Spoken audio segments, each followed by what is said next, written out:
je me demande souvent, est-ce qu'un jour mon peuple s'en sortira avec tant de richesse et d'abondance? Nous sommes toujours là, battant des bras. Africa, je me demande souvent si cette manne est une malédiction avec tant de richesse et d'abondance. Nous sommes toujours là, battant des bras. Oh, oh, oh, oh. Il y a quelque chose qui ne va pas. Oh, oh, oh. L'Afrique ne peut se développer que par elle-même, d'où l'engagement des jeunes africains sur tous les fronts.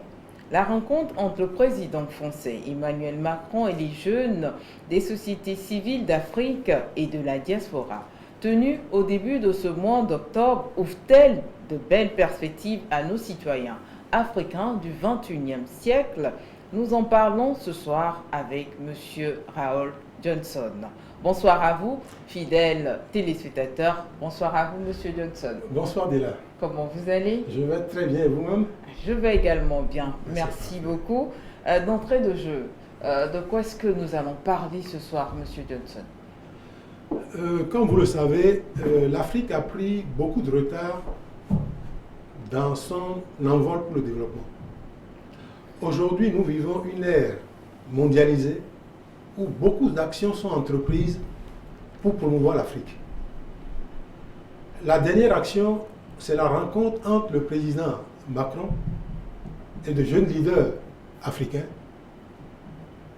au cours du mois d'octobre.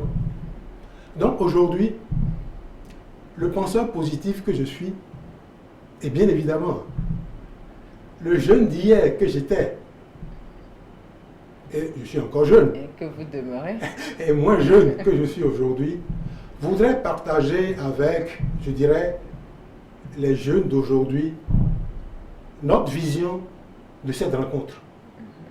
Et peut-être ce que nous aurions dit si nous avons rencontré le président Macron, bien évidemment ce que nous lui aurons dit et ce que nous aurons dit à ces jeunes. Ok, donc ce soir, le débat va tourner autour de cette rencontre, si je comprends bien. Exactement. Alors, si la parole vous était donnée pour dire quelque chose au président Emmanuel Macron ainsi qu'aux jeunes qui ont participé à cette rencontre, quel serait votre message? J'aurais dit, c'est une très bonne initiative. Pourquoi c'est une bonne initiative? Parce que aujourd'hui, nous avons la parole. Et je pense que l'action dans toute chose est indispensable. Même si nous nous trompons, ce n'est pas bien grave. Mais on ne devient expert qu'en agissant, qu'en se formant. Donc, je voudrais saluer véritablement, à sa juste valeur, cette rencontre entre le président Macron et les jeunes leaders. Je voudrais également dire que les participants ont beaucoup parlé d'un point essentiel. Parce que, comme nous le savons, l'esclavage de la colonisation a bloqué quelque part notre processus de développement. Et depuis plusieurs siècles, nous avons du mal à remettre ce processus sur les rails. Je ne m'occuperai pas beaucoup de cet aspect. Je parlerai plutôt de 3 lois universelles qui sont importantes, qu'on comprenne, qu'on pratique pour pouvoir prendre l'envol du développement. Ces lois, quelles sont-elles? C'est la loi de l'identité, la loi de l'évolution et la loi de la résonance. Pourquoi ces lois? Ces lois sont importantes parce que, comme vous le savez, le monde mondialisé dans lequel nous vivons aujourd'hui est un monde où les jeunes Africains, et bien évidemment les moins jeunes, comme nous agissons dans ce monde comme si tout nous était dû. Alors que, comme vous le savez, chaque communauté a le devoir de préparer ses outils, ses langages, ses méthodes. S'inspirer du langage, des outils, des méthodes des autres, c'est une bonne chose. Mais il faut pouvoir les préparer soi-même, pour les générations à venir, pour que de génération successive en génération successive, ces outils puissent être des outils maîtrisés, je dirais par les jeunes de nos comités, des outils qu'ils pourraient faire évoluer.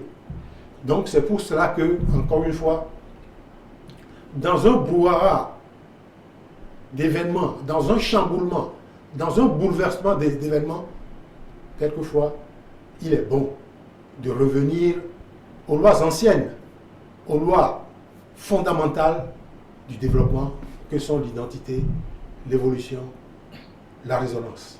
Alors, vous parlez de 3 lois. Nous allons commencer avec la toute première, à savoir celle de l'identité. De quoi s'agit-il concrètement? Bon, comme vous le savez, aujourd'hui, nous savons que tout a une identité. Et tout dans l'univers peut être formalisé sous forme de données et de règles. Je prends la mer, je peux formaliser la mer. De quoi est-elle composée? C'est d'ailleurs la formalisation qui a permis aux Occidentaux de créer un certain nombre de machines pour pouvoir explorer de fond en comble l'océan. Je prends l'atmosphère. L'atmosphère peut être formalisée. Et il se trouve aujourd'hui que les hommes que nous sommes pouvons être également formalisés.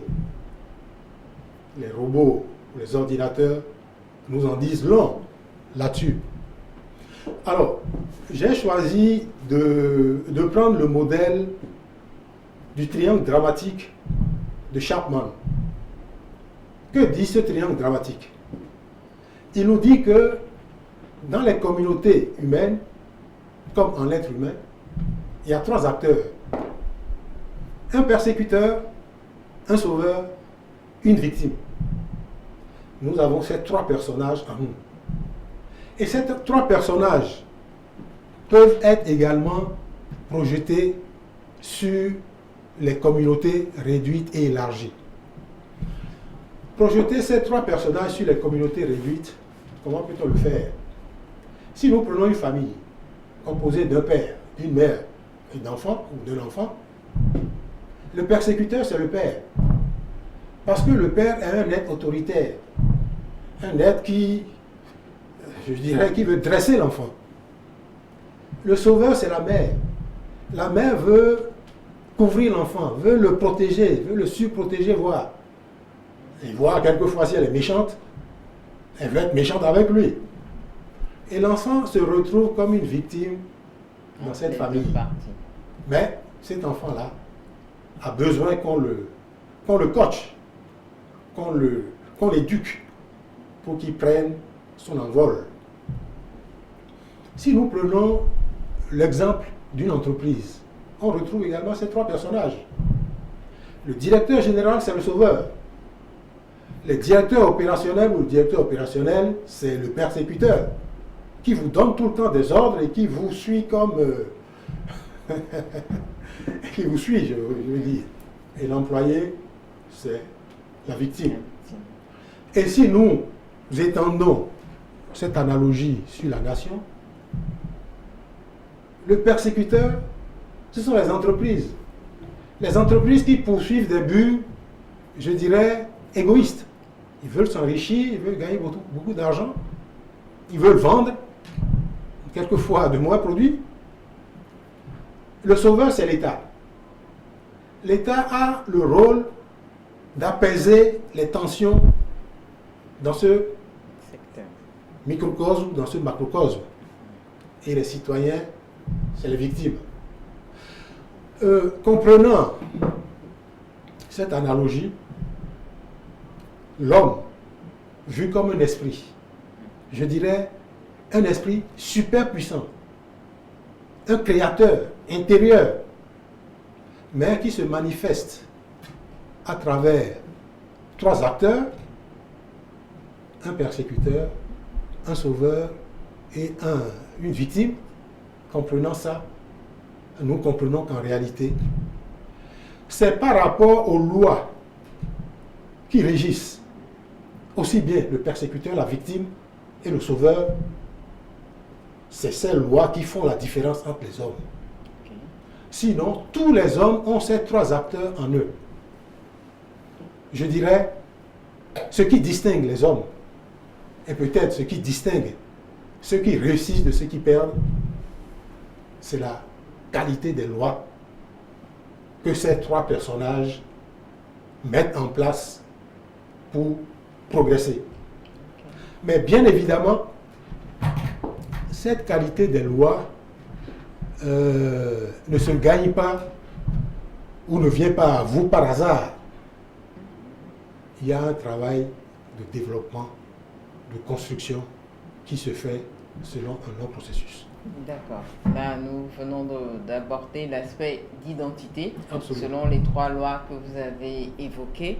Maintenant, que faire pour passer de la loi 1 à la seconde loi également? Et au niveau de la seconde loi, de quoi est-ce qu'il s'agit? La seconde loi, comme vous l'avez dit, c'est la loi de l'évolution. Et encore une fois, tout dans l'univers change. Vous prenez les arbres changent. Vous prenez même la pierre change. Vous prenez l'océan, vous prenez le soleil, tout change. Et bien évidemment, l'homme également subit un certain nombre de changements, un certain nombre de transformations tout le long de sa vie.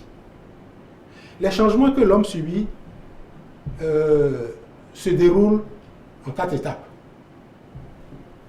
La première étape, c'est l'ère de la victime. Parce que il se retrouve dans un environnement où il n'a pas les connaissances qu'il faut, les croyances qu'il faut pour, je dirais, s'autogérer.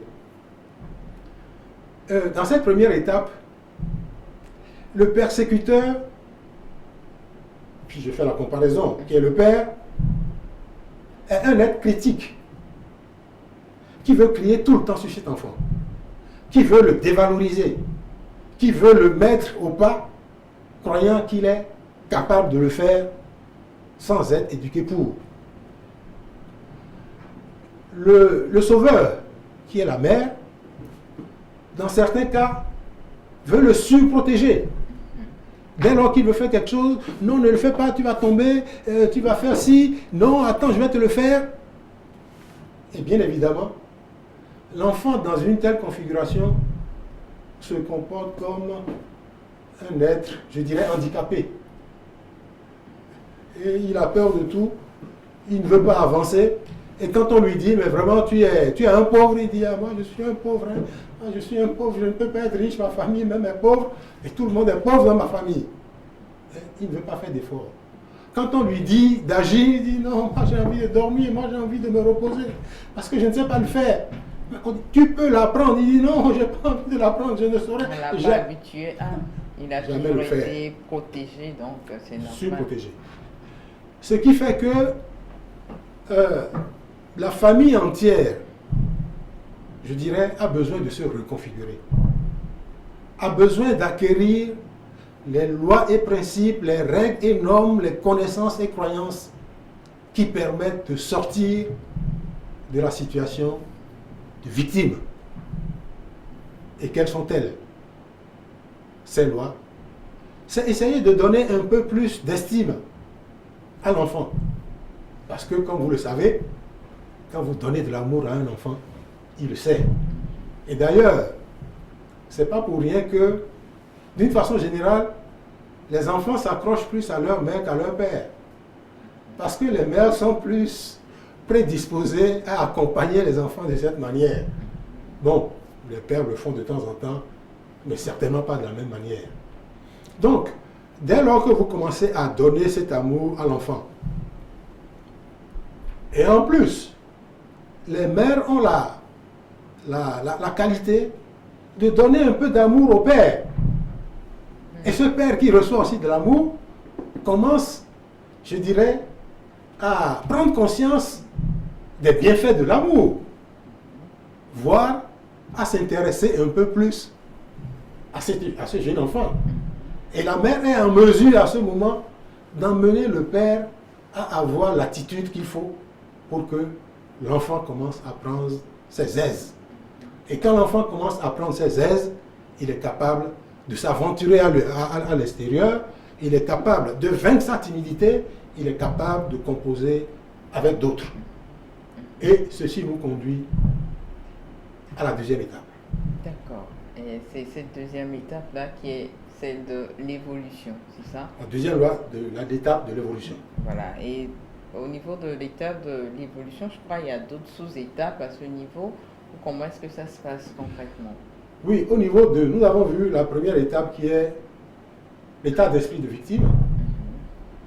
La deuxième étape sera l'état d'esprit de croyant. Comme nous l'avons dit,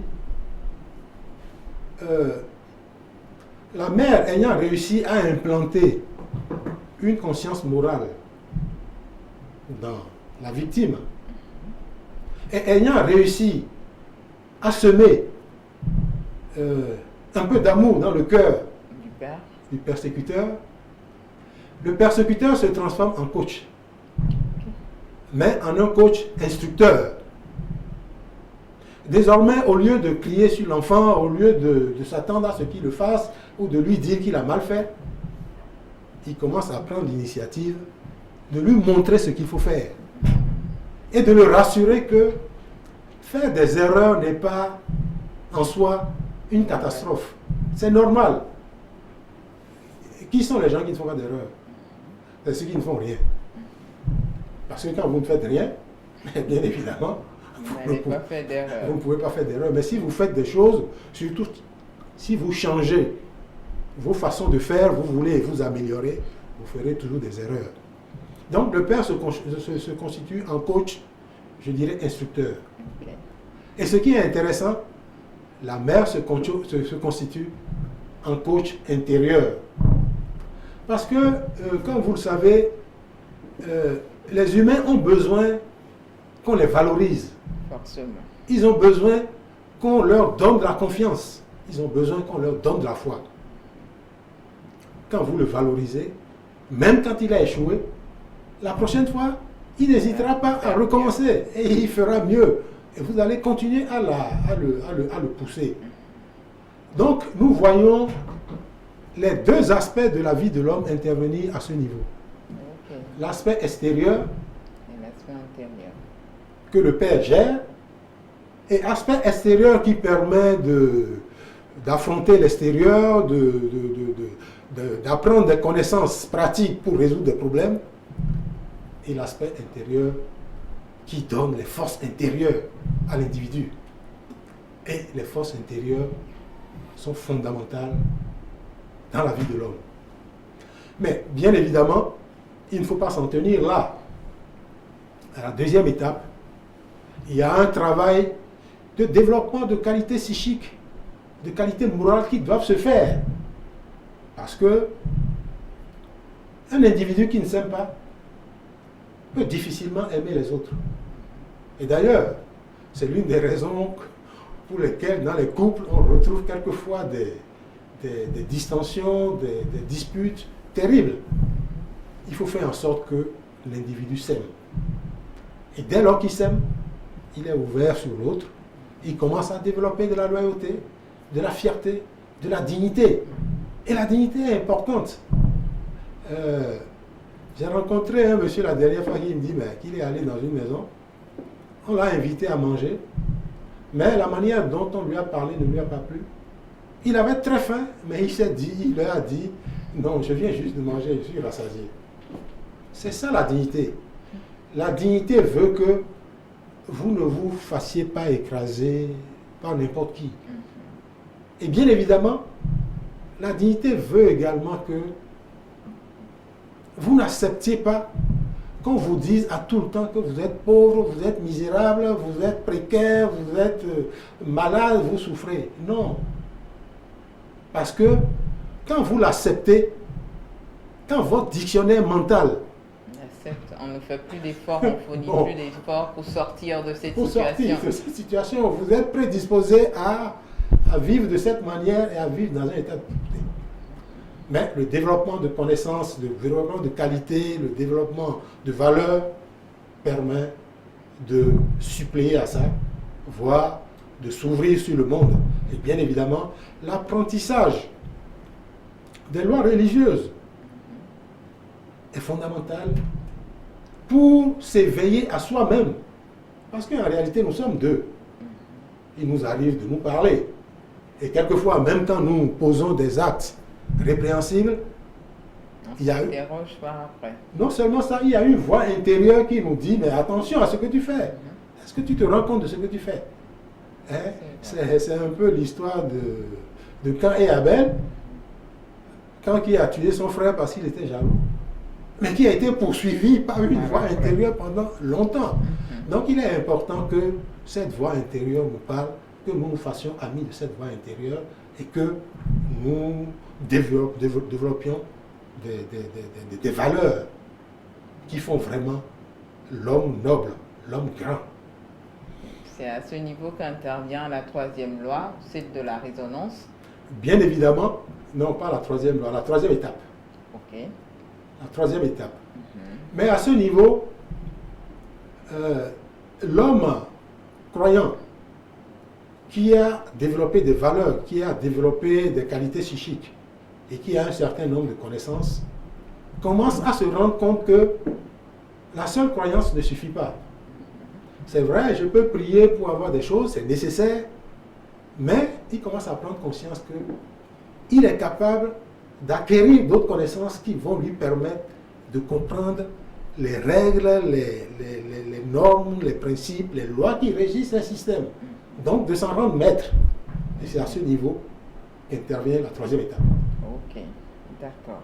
Alors, la loi de la résonance, qu'est-ce que c'est? La troisième étape, c'est l'être victime qui est devenu croyant devient à présent un être de science. Un être de science.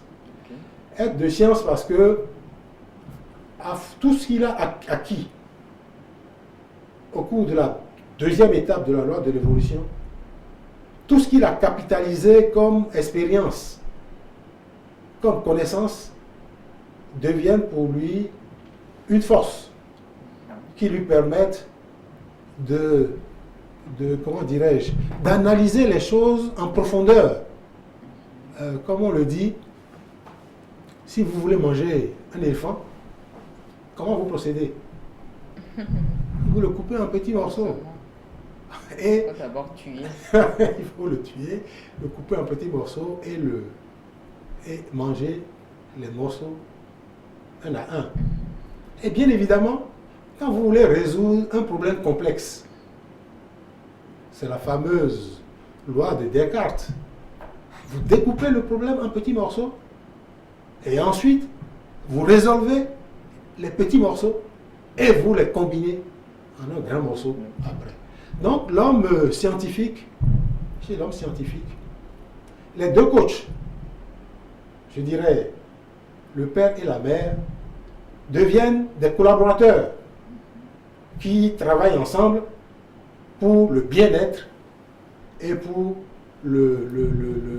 la performance du croyant. Et bien évidemment, le croyant dans cette situation commence à développer des expertises, des compétences. Et comme vous le savez, le monde dans lequel nous sommes aujourd'hui, il y a tellement de formations qui se font partout dans le monde, qui nous font dire que tout est connaissable. C'est ça. Le problème que vous rencontrez, quelqu'un l'a rencontré quelque part déjà Des solutions. et a trouvé des solutions. On peut s'en inspirer. Donc, vous pouvez vous en inspirer. Et bien évidemment, cet homme de science qui développe des expertises, à force d'en développer, se rend compte qu'en réalité, la célèbre citation des textes sacrés qui dit « Cherchez d'abord le royaume de la connaissance et ses lois, et tout le reste vous sera donné en supplément » est plus que vrai. Quand vous avez la connaissance des choses et vous avez les valeurs, les croyances qui permettent de prendre l'envol, vous pouvez résoudre tous les problèmes, peut-être pas en un coup, mais vous pouvez les résoudre. Donc ça passe à la quatrième étape de la loi de l'évolution et l'homme s'inscrit dans une dynamique de développement du potentiel intérieur de façon illimitée. il améliore ses connaissances. Et vous vous rendez compte aujourd'hui, avec Internet, nous avons l'impression d'être dans un univers de connaissances. Ah oui, tout ce qu'on veut, on tape dans Google, on tape partout, on a les réponses. Bon, Voilà. tout ce qu'on veut, et bien évidemment, certains parmi nous passent 2, 3, 4, 5 heures dans ce monde virtuel. Voire toute une journée. Bon, voire toute une journée. Mais bien évidemment, le tout dépend des recherches que vous faites, de ce que vous voulez faire avec les connaissances que vous voulez acquérir pour... Est-ce que vous voulez... Comme vous le savez, sur les réseaux sociaux, il y a tellement d'informations quelquefois qui n'ont On même ne pas sait de... plus celles qui sont vraies, Bon, celles qui sont fausses également. Mais pour peu que vous veilliez progresser, surtout progresser, pour apporter un certain, je veux dire, une certaine contribution à votre communauté, C'est important. les portes s'ouvrent devant vous. Donc, si j'avais à parler au président Macron et aux jeunes, je leur dirais que ces 4 étapes d'évolution est nécessaire. Très nécessaire. Nécessaire parce que il est important de passer de la situation de victime à la situation de croyant, à la situation de scientifique et à la situation d'homme libre, d'homme universel. D'accord. Malheureusement, le temps commence déjà, ou du moins nous fait défaut. Vous avez tout à l'heure développé les différentes étapes de la deuxième loi, Exactement. celle de l'évolution. Nous allons brosser rapidement, en quelques minutes, la loi de la résonance. Je crois que c'est la 3e loi. Bien sûr. Voilà. Bien, donc par rapport à la loi de la résonance, vous savez, dans les ouvrages, bon, on l'appelle tantôt la loi de l'attraction, comme on veut, mais nous voulons dire que toute société, ou tout individu, est fondamentalement régi par des lois, des principes, des règles, des connaissances, des croyances, des pensées, des sentiments. C'est la qualité de ces lois qui permet à l'individu d'être un gagnant, d'être un homme à succès, d'être quelqu'un qui réussit. Mais je dirais, heureusement ou malheureusement, ces lois doivent s'appliquer aussi bien au niveau de l'État. L'État doit avoir les mêmes lois de qualité irréprochable ou de bonne qualité qui permettent aux différents acteurs d'agir de façon performante. Aussi bien les acteurs privés que les acteurs sociaux. Ces acteurs doivent avoir des lois qui permettent aux individus qui les constituent, des lois qui sont en phase avec ces individus. Et ces lois doivent être gravées dans la mémoire des individus. Je ne sais pas si vous connaissez l'histoire où on posait une question à un ministre qui dit, mais vous savez, les lois démocratiques sont là, les habitudes de la maison sont à part. Et bien évidemment, entre les deux, ce sont les habitudes de la maison qui sont appliquées. Donc, bien évidemment, les habitudes de la maison conduisent à l'échec.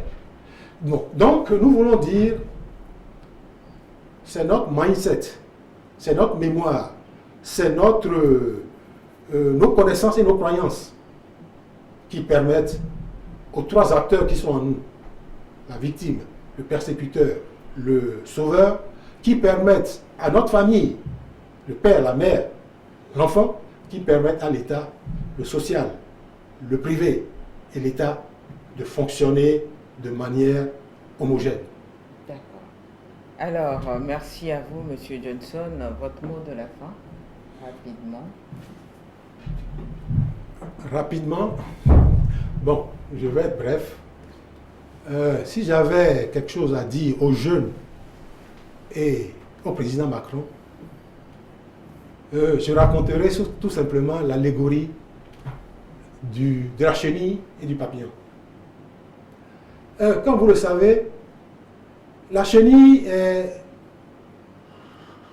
une espèce d'insecte qui est dans un cocon. Et dans ce cocon, il subit des transformations. Cette transformation, quand il est subi de manière aisée, il finit par pousser des ailes et pas sortir du cocon lui-même. Mais gare à vous, si vous percez le cocon et vous l'aidez à sortir, il devient handicapé à vie. Il ne peut devenir papillon. Aujourd'hui, les Africains que nous sommes un peu dans cette situation. Nous sommes dans un cocon d'où nous avons du mal à sortir et à devenir papillon, alors que nous sommes des papillons, comme tous les autres peuples. Ce que je demanderais au président Macron et aux jeunes, c'est de faire l'effort, au président Macron d'abord, de faire l'effort pour que les lois qui régissent nos communautés au niveau supérieur soient des lois qui permettent à l'individu de développer les connaissances et les croyances, les lois et les principes, les règles et les normes qui vont lui permettre de sortir du cocon pour prendre l'envol du développement. Merci à vous, M. Johnson. Merci à vous, fidèles téléspectateurs, également. À chacun de nous de jouer notre partition pour une Afrique meilleure pour tous, un monde meilleur à tous. Bonsoir chez vous. Bonsoir. Africa, je me demande souvent, est-ce qu'un jour mon peuple s'en sortira avec tant de richesse et d'abondance? Nous sommes toujours là, battant des bras. Africa, je me demande souvent si cette manne est une malédiction avec tant de richesse et d'abondance. Nous sommes toujours là, battant des bras. Oh, oh, oh, oh. Il y a quelque chose qui ne va pas. Oh, oh.